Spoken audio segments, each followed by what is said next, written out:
एक महान कवि दुष्यंत कुमार ने ना एक बार कहा था कि कौन कहता है आसमान में सुराख नहीं हो सकता, एक जूता तो तबीयत से उछालो यारो। आज जो कुछ भी हो रहा है ना, वो इस लाइन को पूरी तरीके से जस्टिफाई करता है। देखिए, एक टाइम था जब इंडियन एडवर्टाइजिंग एजेंसीज के लिए ना मॉडर्न और प्रोग्रेसिव बनने का मतलब होता था कि हिंदू कल्चर को साइड में रख देना। साड़ी तो पहना दो पर बिंदी मत लगाओ, ट्रेडिशनल्स पहनो ना तब भी सिंदूर को हटा दो। मतलब ब्रांड्स जो थे ना वो हिंदू फेस्टिवल से प्रॉफिट कमाते थे, लेकिन हिंदू आइडेंटिटी से अनकंफर्टेबल रहते थे। ये पैटर्न ना स्पेशली हिंदू फेस्टिवल्स जैसे कि दिवाली पर ज्यादा दिखता था। उन्हें दिवाली का मार्केट चाहिए था, पर दिवाली मनाने वालों का कल्चर दिखाने में बहुत आपत्ति होती थी। साल दर साल ना यही पैटर्न चलता रहा। कोई दिवाली को एनवायरमेंट अवेयरनेस कैंपेन बना देता था, कोई शादी के रिचुअल्स को पैट्रियार्की बोल देता था, तो कोई दिवाली को चीप एस्थेटिक्स के लिए यूज करता था। और भाई साहब, ये कोई एक दो ब्रांड की बात नहीं है, लिटरली हर बड़ा इंडियन ब्रांड जो है ना वो इसी हिपोक्रेसी पर चल रहा था। ये कहना गलत नहीं होगा कि ज्वेलरी ब्रांड्स जो थे ना वो हिंदू फेस्टिवल्स पर हिंदू कल्चर को डिमीन करते थे।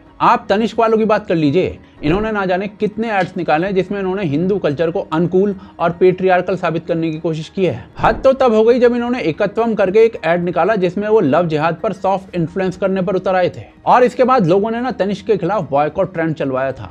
तनिष्क के शेयर जो थे ना उस टाइम 2% तक गिर गए थे। लेकिन क्योंकि ये बॉयकॉट मूवमेंट ऑर्गेनाइज नहीं था ना, तो तनिष्क ने कोई सबक नहीं सीखा। उन्होंने अगला एड निकाला जिसमें मुस्लिम मॉडल ने हिजाब पहना हुआ था, लेकिन हिंदू मॉडल को बिंदी लगाने में उनको अब भी प्रॉब्लम थी। इसी तरीके से ना फैब इंडिया ने दिवाली कलेक्शंस लॉन्च किया था, जिसमें दिवाली को वो जश्न रिवाज कह रहे थे।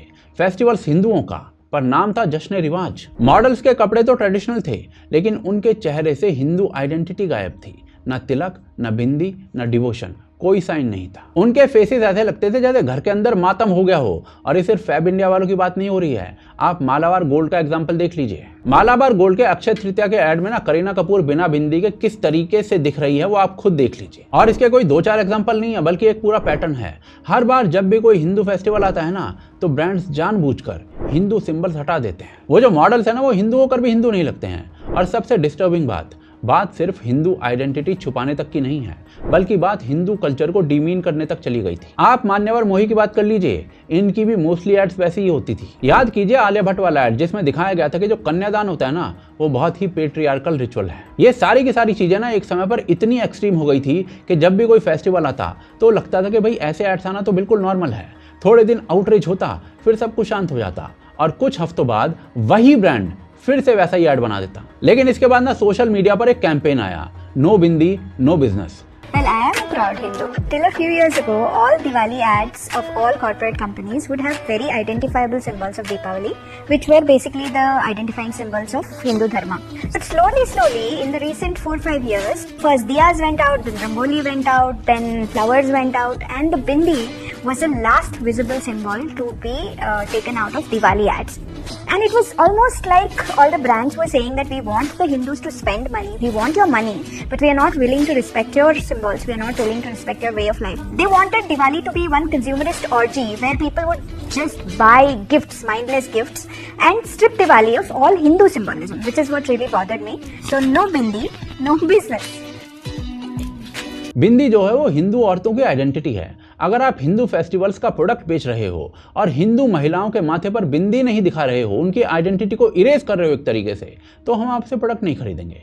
ये उस कैंपेन का मैसेज था। एक सिंपल सा, सीधा सा और येट पावरफुल सा message, respect Hindu symbols if you want Hindu business. यानी अगर आप हमारी हिंदू आइडेंटिटी दिखाने में शर्माओगे ना, उसके खिलाफ प्रोपेगेंडा चलाओगे, तो हम आपसे सामान नहीं खरीदेंगे। धीरे धीरे जिन ब्रांड्स ने अपने एड्स में हिंदू सिंबल्स को इरेज किया था ना, उन पर मास बॉयकॉट और बैकलैश का प्रेशर पड़ने लग गया। और सबसे बड़ा इंसिडेंट हुआ नल्ली सिल्क के साथ। नवरात्रि के एड्स में ना एक मॉडल को बिना बिंदी के दिखाया गया था। लोगों ने जमकर इस ब्रांड का विरोध किया, और बात सिर्फ ऑनलाइन तक सीमित नहीं रही थी। इसके साथ लोगों ने ना इस ब्रांड का फाइनेंशियल बॉयकॉट कर दिया था, और जब ब्रांड को डायरेक्ट फाइनेंशियल लॉसेज हुए तब उन्होंने अपने कैंपेन को री एडिट कर दिया इमीडिएटली। नेक्स्ट डे ना अपडेटेड एड आया, मॉडल्स प्रॉपर ट्रेडिशनल लुक और बिंदी के साथ दिख रही थी। ये पहली जीत थी जब किसी फैशन ब्रांड को हिंदू आउटरीच का सामना करना पड़ा था, क्योंकि इस बार ना लोगों ने उनको फाइनेंशियल बॉयकॉट का जूता मारा था। और यही बॉयकॉट जो था ना वो धीरे धीरे हर ब्रांड पर गिरने लग गया जिन्होंने हिंदू आइडेंटिटी को छुपाया था। The hashtag became an actual people's movement so much so that many brands were forced to either recall their ads or add a bindi by Photoshop in their advertisements for Diwali. fireworks that emit oxygen. Don't use my festivals as an occasion to do your social activism. वो मेरा festival है, वो मेरा त्योहार है, आपका social activism का agenda नहीं है. It's only in India that you can call Diwali Jashn-e Riwaz and call Diwali ki सौगात तोहफा खास and get away with it. It's only in India that you can show women who are dressed in mourning clothes and looking sad and glum and say that this is a festival of joy. What joy? What festivities? But I can see change on ground. I can see change in brand behavior.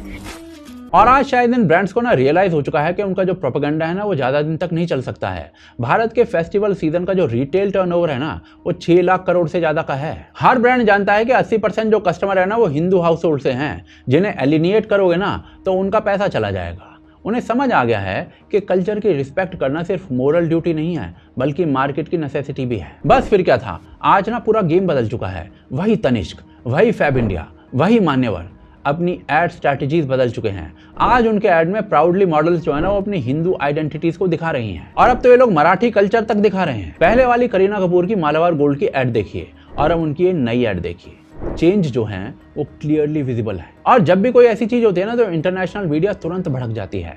Headlines छपी हैं इसके बाद कि भारत जो है ना वो brands को कॉन्जर्वेटिव बना रहा है। पर भाई साहब ये कोई मॉरल पॉलिसिंग नहीं थी, अकाउंटेबिलिटी थी। ये कोई पॉलिटिकल कैंपेन नहीं था, ये हमारा राइट था। पहली बार हिंदू ऑडियंस ने रियलाइज किया कि उनका पैसा है तो उनकी पावर भी होनी चाहिए। जब तक हम खुद रिस्पेक्ट को डिमांड नहीं करेंगे ना तब तक कोई ब्रांड वॉलंटरीली रिस्पेक्ट नहीं देगा। ये जो पूरा नो बिंदी नो बिजनेस का मूवमेंट था ना ये सिर्फ मार्केटिंग का शिफ्ट नहीं था, ये एक माइंडसेट का चेंज था। पहली बार हिंदू कस्टमर ने अपनी आइडेंटिटी को अपॉलॉजी नहीं पावर बनाया था। आखिर दुनिया का ना हर बड़ा ब्रांड जो है वो अपनी सिविलाइजेशनल आइडेंटिटी को मार्केटिंग में दिखाता है।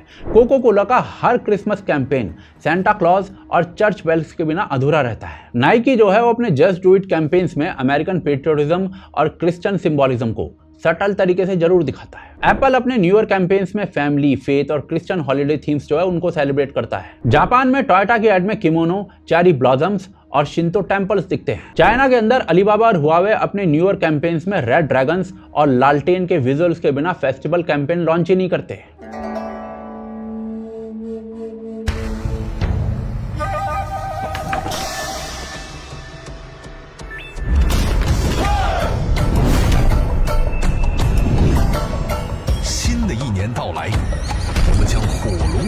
फ्रांस में शनैल और डियोर जो है ना अपने परफ्यूम एड्स के अंदर कैथेड्रल्स और एंजल्स दिखाते हैं और कोई उन्हें रिलीजियस बायस नहीं बोलता है। लेकिन जब भारत में किसी दिवाली एड में दिया दिख जाता है तो उसे कम्युनल बोल दिया जाता है, या फिर जब मॉडल के माथे पर बिंदी होती है तो वो लोगों को रिग्रेसिव लगती है, या फिर जब टेम्पल बैकड्रॉप दिख जाता है तो प्रॉब्लमेटिक बोल दिया जाता है। यही हिपोक्रेसी आज खत्म हो रही है। हिंदू कस्टमर ने क्लियर मैसेज दिया है कि अगर आप हिंदू फेस्टिवल्स का पैसा कमाना चाहते हो ना तो उनकी वैल्यूज को रिस्पेक्ट भी करना होगा। और आज जो है ना ये बात सिर्फ ब्रांड्स तक सीमित नहीं है, अब सेलिब्रिटीज और सो कॉल्ड एक्टिविस्ट ये भी चुप हैं। जो लोग पहले ज्ञान देते थे ना आज वही सेफ प्ले कर रहे हैं। इस मूवमेंट ने एक और मिसकंसेप्शन को तोड़ा है कि आउटरीच हमेशा डिस्ट्रक्टिव होता है। हिंदू आउटरीच जो था वो कंस्ट्रक्टिव था, इसमें ना वायलेंस था, ना अब्यूज था, ना स्ट्रीट पावर थी, फिर भी नतीजा दिख रहा है। आज ना ब्रांड्स बदल गए हैं, क्रिएटिव्स बदल गए हैं और सबसे जरूरी चीज नैरेटिव बदल गया है।